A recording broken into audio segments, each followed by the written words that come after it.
Those with ADHD could change the world if we could just remember what we wanted and organize ourselves well enough to go after it. But the thing is, we've been changing the world, and we've been doing it despite not overcoming our ADHD.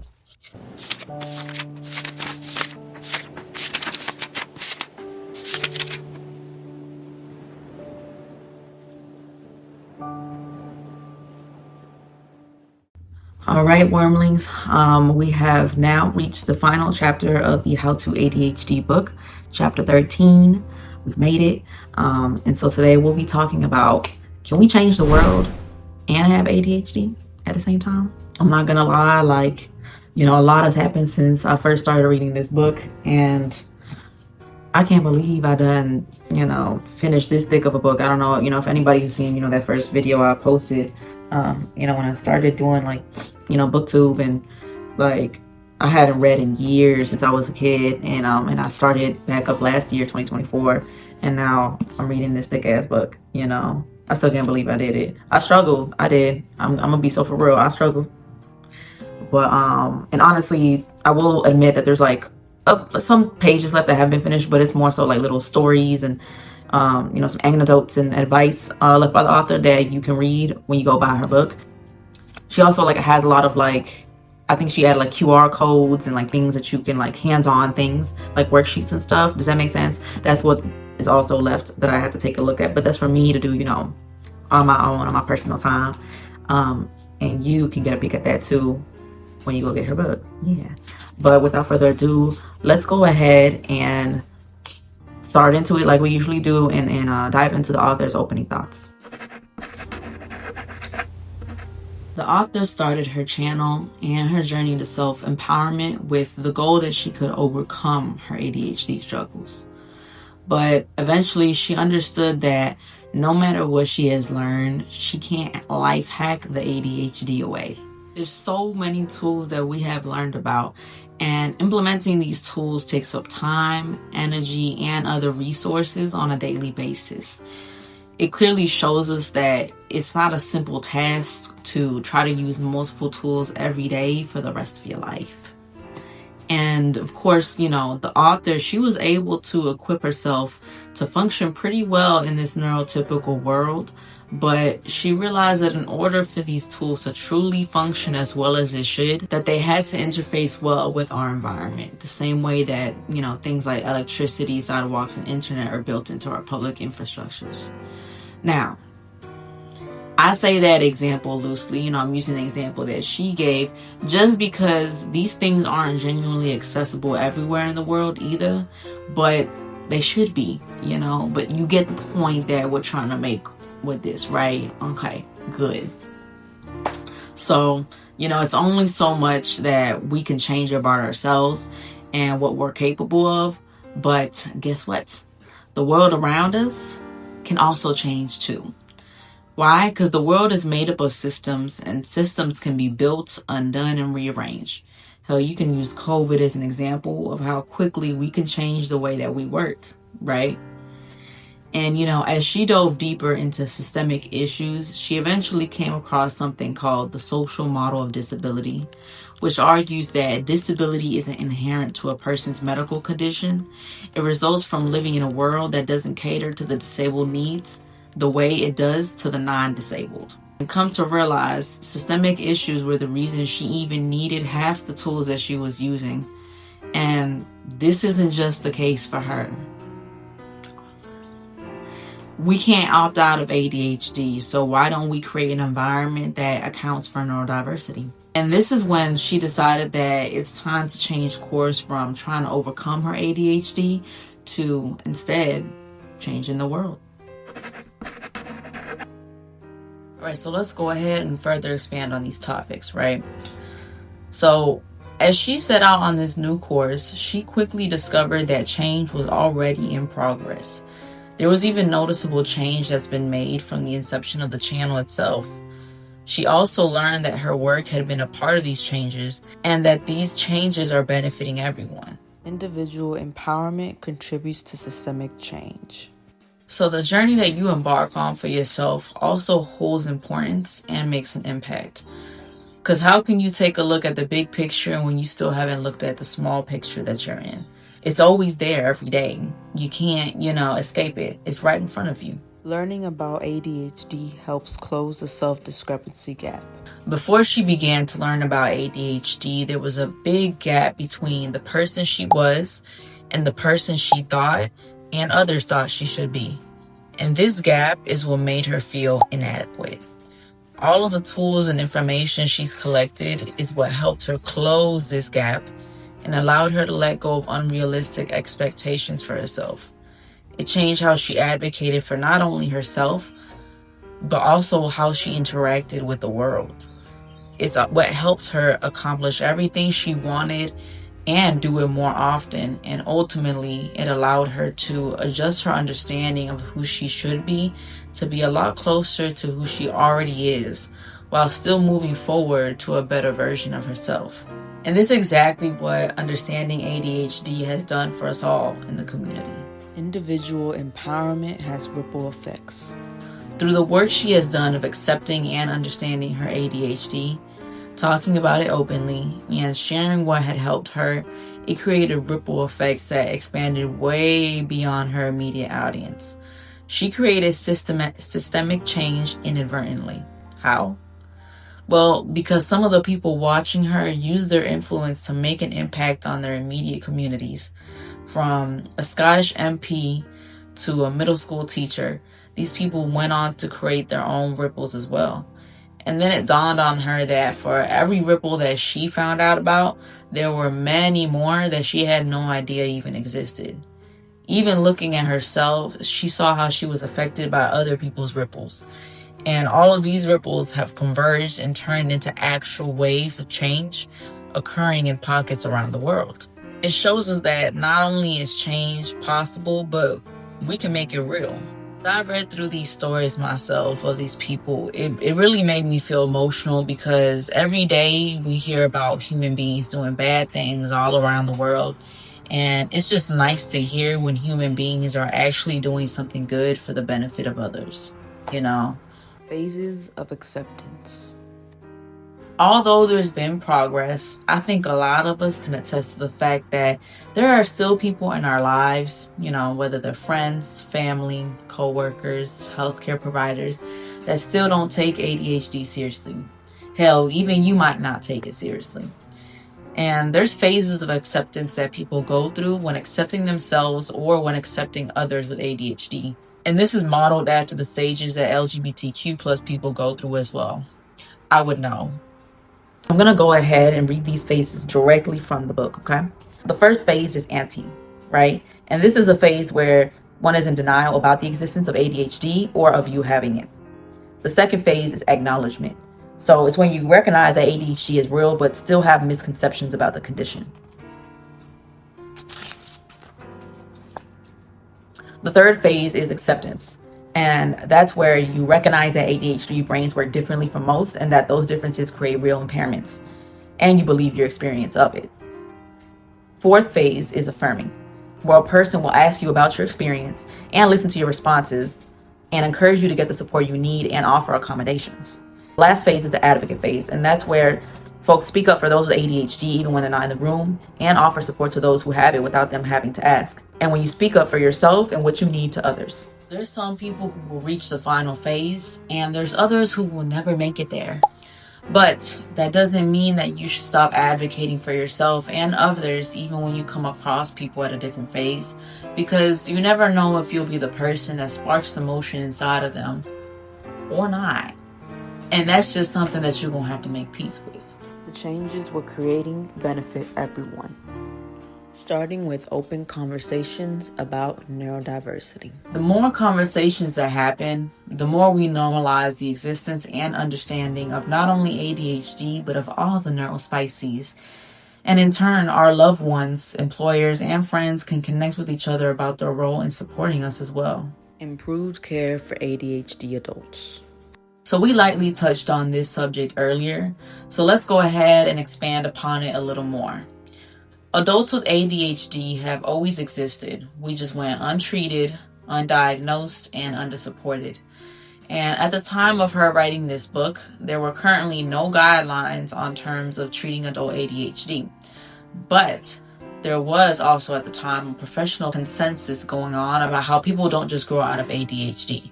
And in fact, during that time, the American Professional Society of ADHD and Related Disorders, APSARD, was working on said guidelines for diagnosis and treatment. And that's a real life example on how change can happen at any given moment. Workplaces and higher education offer more supports for ADHD. So many colleges are continuing to offer programs for those whose brains work differently and are encouraging students to use available accommodations. Over in the workplace, many employers have even launched initiatives to hire neurospices and are actively learning how to support neurodivergent employees. This book was released in 2024, and I mention this because it's important to keep in mind the current, political landscape in America, especially, and there's many things within our societal structure that have been regressing exponentially. And, when it comes to places such as the workplace, there's been, from, what I've seen, a very minute amount of change. And when I speak on a minute amount of change, I'm not just speaking from the last couple of years. I know I mentioned, I'm saying she released this in 2024, meaning she probably started, writing this book in the 2020s, earlier 2020s. I've been in the workforce since 2018. So this is coming just from everything I say concerning the workplace and work and all that is coming from all the past, what the fuck are we in, 2025? What is it, past 8 years of me being in the workforce, okay? And to be quite honest, I wish I could take the risk of openly asking for accommodations in the workplace, or with my clients. But, I can't take that risk, nor can most of us do so because our livelihoods are at stake. And people can and will use it against you and perceive you as incapable of doing whatever the job is. And unfortunately, we live in a country where your whole life can turn upside down in a day. So that's just a quick thing I wanted to mention, because this whole section that we've really been on is really putting an emphasis more so on the positive changes more than the negative ones. And I'm assuming that, the author made it this way on purpose to give us some sense of hope. So I'll let her do that. Increased accessibility for everyone. So at the time in Canada, there was a push going on to have the tools that we need in schools readily available, and not just as accommodations for some, but as standard features available to everyone. And that is an example of what is called universal design. Universal design is the design of a product, service, or environment to be as accessible as possible to as many people as possible without the need for adaptation or accommodations. And the reason that universal design is so great is because not only does it create accessibility for one group, but it makes life easier for everybody. And, a great example of this is things like curb cutouts and elevators. So let's take the curb cutouts, right? It allows wheelchair users to, get around more easily on crosswalks. But at the same time, guess what? It also helps everyone else. It helps those who are traveling with luggage, people delivering packages, or people who like to ride around in their little electric scooters or even skateboards, right? Let's take elevators, especially let's say at the bus station, right? At the train station. The elevator is put there to, assist wheelchair users to go from the main floor to wherever the train platform is, right? Or vice versa. And not only is it helping people with wheelchairs, it's helping people like me who have been in and out the goddamn bus station with luggage, traveling from one place to another. It helps mothers with small babies, in their little baby carriages, right? Because it can be a lot harder to do that when there's no elevator. You could come up with examples like this for many in many different ways that things have been laid out, or of how things should be laid out. Now, in terms of ADHD, this can look like having whiteboards, notepads, and other office supplies readily available. Having quiet spaces we can use to focus or step away from our work when we get overwhelmed, and meeting free days where we can allow ourselves to get into flow and be able to let our hyper focus just do what it do. The examples I've mentioned work for everyone because everyone has limited working memory, loses and forgets things, and even experiences moments when there's too much demand on their executive function.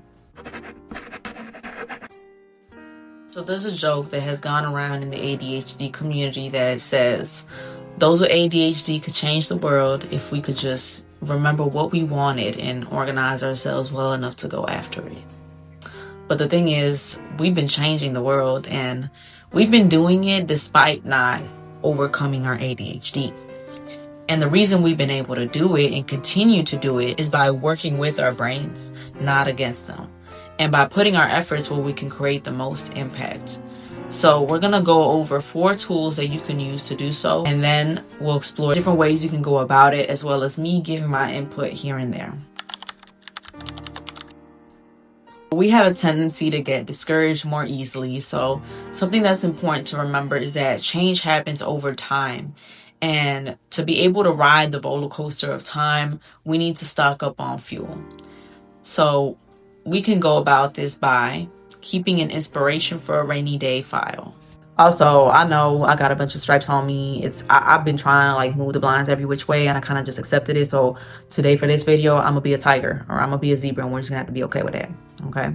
So, you know, taking an example from what the author mentioned for this strategy to find your fuel, is that something that she has done is that when she, you know, was posting videos on YouTube and stuff, when she first started doing that, she used to read every comment, and then she would save the ones that made her feel really appreciated or that showed her that she was making a difference.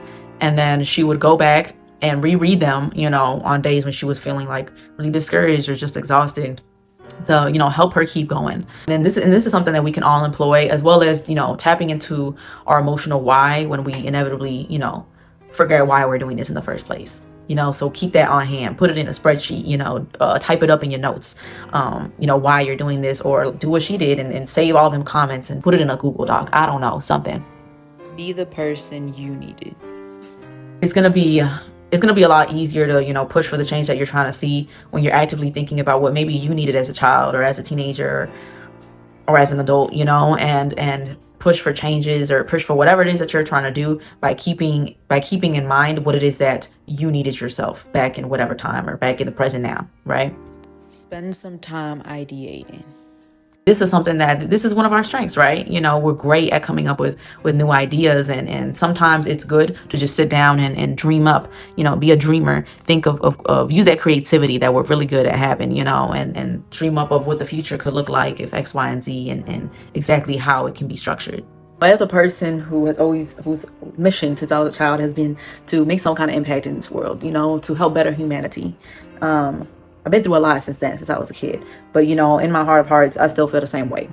And, you know, I will say that, you know, some of the tools, you know, as we go through each tool, I'm definitely going to talk about, you know, how I've, you know, gone about it, you know, what strategies I've used myself, even though I sometimes feel like I'm not really able to do much in this world. That's how I feel present day. I'm not able to do shit. It's another conversation. But I will share what I have tried to do or what I do, especially with this first tool when it comes to finding your fuel. I've become the person that I needed as a kid. That's for sure. And there's a lot that I talk about that I wish someone would have talked to me about. And there's a lot of things that, you know, I've done a lot of inner work because, you know, I think my main just goal was that I've always wanted to continue to grow as a person, as a human being. And, you know, I wouldn't want to disappoint like that young Tab by not doing that, you know, by not, because at my core, you know, I knew who I was then, and I still know who I am.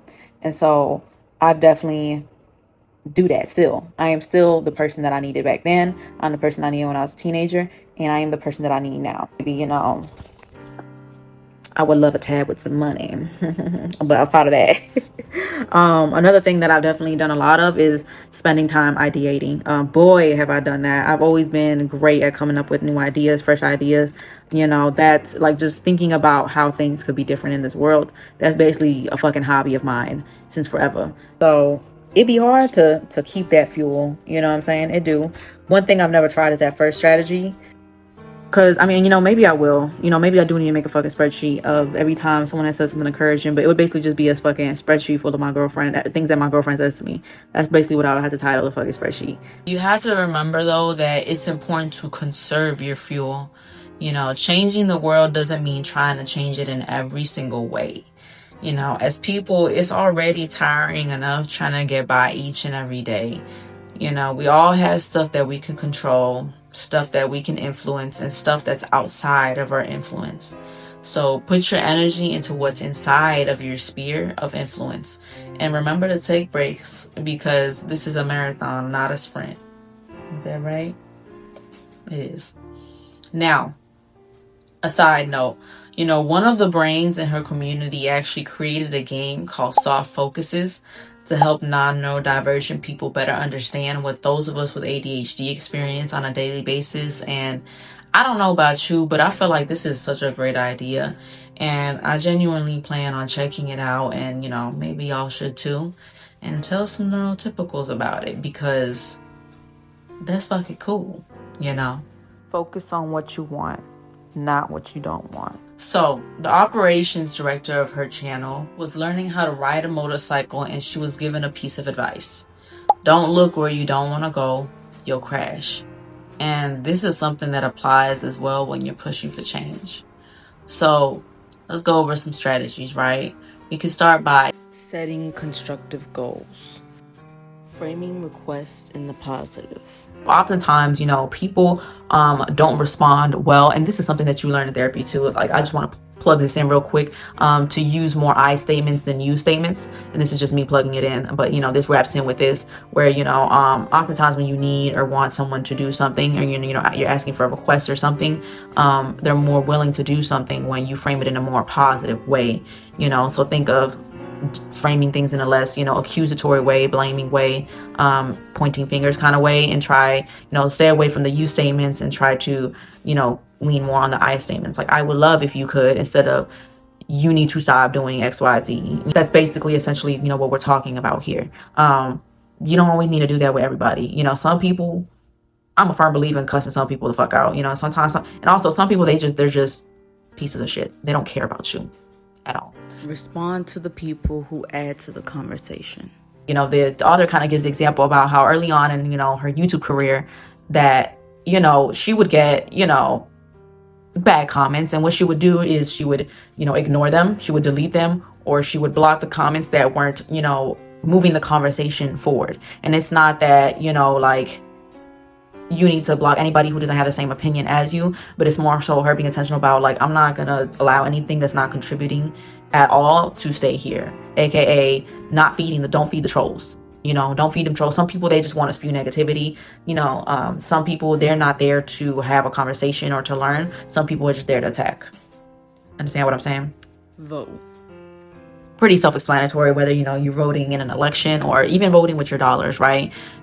Supporting like neurodivergent, ADHD owned businesses or initiatives, products, services, things of that nature. And you can even vote with your attention as well by, curating what you listen to, what you share, and what you repeat to others. And I will say, I as a person, I have my own opinions when it comes to voting in elections specifically. But that's a whole topic in and of itself, but I just will say that I'm not really the most hopeful when it comes to that. I just oftentimes feel like it doesn't really make that much of a difference. So how have I focused on what I do want and not what I don't want? How have I gone about this, right? I've implemented, or I've done every single one of the things mentioned. I've definitely set constructive goals before. I think it's really important, especially when you struggle with depression, to do that, because when you don't have any small picture, big picture goals, life can really get to taking a toll, on the mental. When it comes to framing requests in the positive, it's definitely something that I've implemented, even I think within, my own relationship, and as I talked about earlier with the I and you statements, that's definitely a big one I've implemented. As for responding to people who add to the conversation, I haven't really encountered any like trolls on this channel quite yet.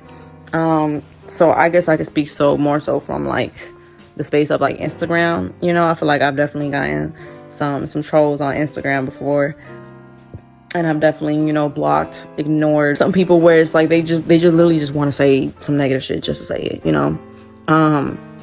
Honestly, I feel like I've always been really good at just being able to ignore what like random people say. Honestly, the shit that random people be saying doesn't really affect me. I have a pretty good like a exterior armor when it comes to strangers, especially like on the internet. Like, I don't give a damn, whatever, comment as much crazy shit as you want, I'm just gonna delete it or just not give a fuck, what I'm saying? Not that I want people to do that, because I don't. And last but not least, voting. Again, I'm not really the strongest proponent for like when it comes to like government voting and stuff, although I have done that before in the past. I do try to do is vote with my attention, you know, like attention is currency, you know, what you pay attention to can really line a person's pockets, a business's pocket, especially with YouTube, you know, or even like music and stuff. I've definitely become a lot more intentional about it. I've done music cleanses. I did my first music cleanse like last year. I spent the whole entire like 2024 from the start to the end, cleansing out all my music that I've, you know, collected over the past 2012, 2011 to 2024, quite some time. For the first time, I decided to go ahead and cleanse out, you know, all the artists and stuff and songs that don't align with me, you know, like, and I don't have to agree with every single thing that people say, but more so someone has a song that's just directly, you know, I'm going to give an example, like directly just disrespecting and wishing harm against, you know, someone of my sexuality or my skin tone or, you know, or my gender, you know what I'm saying? Then why am I giving that my attention? Join forces with the people doing the work. Someone may already be working towards the change you're hoping to see in the world. Joining forces with them makes the work of advocates and organizations more efficient because they don't have to compete for the same resources or start their advocacy work from scratch. We're going to go ahead and go over some ways that you can go about doing this. Donate or fundraise. Big on the donate, especially, you know, like an example we could give is with the author where, you know, she would have never been able to make this book if, you know, her Patreon brains didn't, you know, donate and help her be able to quit her day job and just focus all of her energy into writing this book that now so many hundreds and thousands of people, you know, are learning from, me included. Signal boost. By commenting, sharing, you know, reposting a message with people an organization or advocate wouldn't otherwise reach on their own, you know, it can create a lot of ripples. And we see in real time how that works, you know what I'm saying? Where it's like, even with some of y'all sitting here watching these videos, I wouldn't be surprised if some of y'all had never heard of, you know, her book, right? But you found it through me, you know, and so forth and so on. Share resources. Information is a resource, you know. Don't underestimate the power of doing something like, you know, sharing an organization's infographic. Collaborate.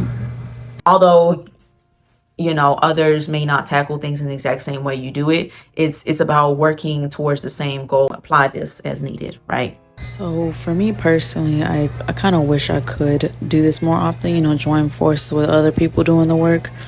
It's definitely one of the things that I plan to do more in the future, but in the meantime, something I have done, you know, quite a few times is definitely donate.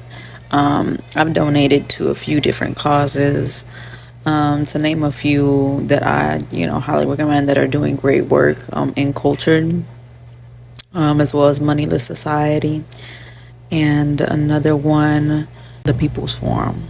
These places have nothing to do with ADHD. There's just places that I've donated to. You know, Uncultured has everything to do with, you know, decolonizing Española, que Quisqueya, and, you know, building a bridge between, you know, Dominican and Haitian people.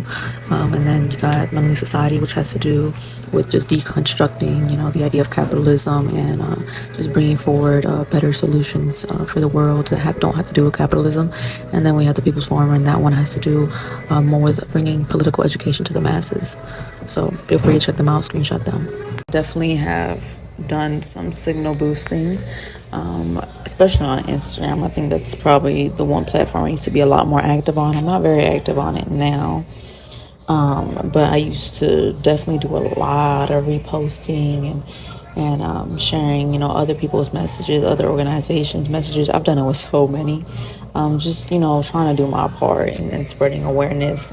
Some people whose, you know, work I've shared, Doctora Margarita La Rosa is definitely one whose stuff I've shared.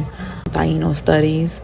Doctora Rosa is a historian, and she likes to specialize and kind of dive into the history of Haiti, you know, Dominican Republic, Haiti.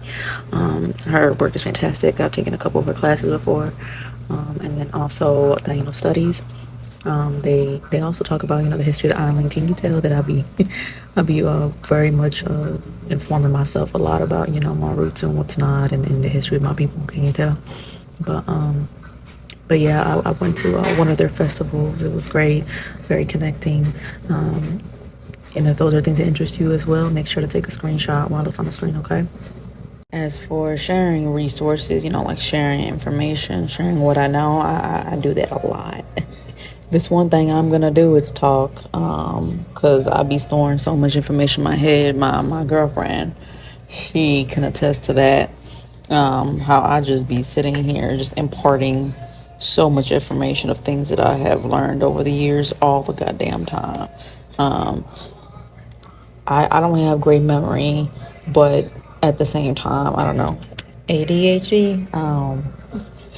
So it's like I be remembering like when it comes to information about things, like I don't know, it gets stored somewhere in the brain and then it just comes out.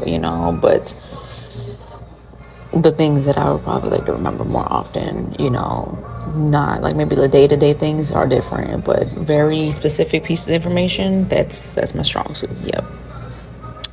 And lastly, in terms of collaborating, I would like to do that, more often. I want to do that, and I plan on doing that, in the future. Share your story. Telling stories is one of the most impactful ways to lay the groundwork for change. Why? Well, because as humans, we don't always respond well to data or how right a person may be, but we do respond to emotion, how something makes us feel.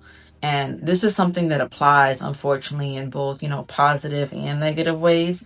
But, that's a whole topic in and of itself.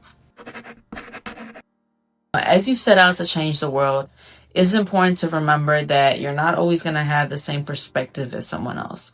And there's a lot of reasons of why that could be so. People's perspectives are shaped by many things, and our view of the world is filtered in through our senses, and our brain encodes this information by comparing it to what we already do know, and then it fills any gaps in. Meaning, when stuff comes in that fits within our current information mold, we can accommodate well, but when it challenges the already settled in information, it can have, a tendency to reject it.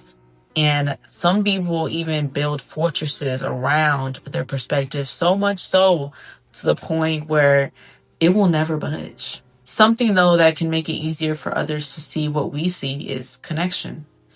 There's an Italian poem called Quattro Occhi, where the poet describes how when you're in love, you get to see the world through four eyes instead of two. And this is something that can be life-changing, but it can also be dangerous because, you can end up going right back to seeing the world only through two eyes, but instead of your own two eyes, it ends up being theirs. And this is kind of what happens when we start talking about folks being in an echo chamber, right? Being in a place where everyone hears and repeats the same perspective. Constantly seeing the world through only someone else's eyes can really take a toll on you and your sense of self. This even happened with the author where when she was trying to become an actress in her earlier years, she had spent so much time hearing everybody and their mama telling her about what she needed to change all the damn time in order to be acceptable. And then, finally someone in the industry told her that it's okay to take up space in the shape that she is. And that simple statement is what sparked a shift in her own perspective of herself. And so now we're at a point where we realize seeing the world through only our own two eyes isn't enough, nor is it enough to see the world only through someone else's two eyes. Her ability to change the world for the better did not come through force, but by seeing the world through four eyes. Opening our minds to others' perspectives when we feel safe enough to do so exposes us to new ideas and gives us new choices. People can hear where we're coming from more clearly when we talk with them and try to understand where they're coming from too. You can't just try to change the world. You have to be open to, being changed as well. And mind you, I do want to say that when you're trying to sit here and listen to someone else's side of a story and stuff, it doesn't mean that just, let me just sit here and allow them to, spew hurtful and maybe hateful things while I don't get, the space to talk as well. That's not what that means. Don't misconstrue that. It's about having a two-way conversation. But when the other person is not responding or the other person it has a wall towards you, at that point, you're no longer having a conversation. So don't hyper fixate on you, allowing others to have space when you don't even get to have the space, or this person doesn't even have enough space in their own brains, in their own hearts to look at, a perspective from more than, just their two eyes, but from four eyes. So keep that in mind, because, I think it could be a little easy for some people to end up in a people-pleasing tendency. And it can be really disorienting to have a shift or multiple shifts in your own perspective occur. But it can also be very empowering, and the more we do this, the easier it gets to connect with others and hear their perspectives without losing our own. As we continue to do this over and over again, new perspectives become less threatening, and our vision for the world will continue to become not just clearer, but more achievable. When it comes to my closing thoughts on this chapter, I could literally make probably like 100 videos just on the topic of changing the world, and maybe more so in like different ways of going about changing the world and the different issues in the world. And this is probably the chapter of this book that makes me feel the most impassioned, right? And I definitely have a few chapters that I would say are my favorite, but because this is something that is very important to me and my core. I love to see kind of the growth laid out by the author throughout every single chapter of this book. And not only do we see growth, but we also get information, needed information, important information. It's not just data like she was talking about. We also get stories. We also get a personal view and outlook from not only her eyes, but the eyes of many of the brains on her channel, because she also and this is where I'm like, I encourage y'all to really go out and get this book, because she really inserts other people's views and comments and thoughts and stuff and opinions on things in this book as well, which makes it a much more personalized experience and makes it a lot easier to consume this very much like scientific, like structured information. This is almost like a big ass manual for ADHD people with ADHD. This is basically what this is. It's a manual. It's a guidebook. You know what I'm saying? Also, chapter 10 was a big one for me. How to people.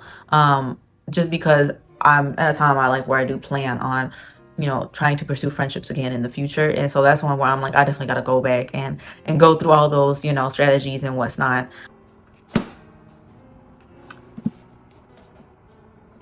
We're done. Well, technically not, but we're done. We're done. Okay. We're done. We did it. We did it. Okay. And I have an announcement that I want to make.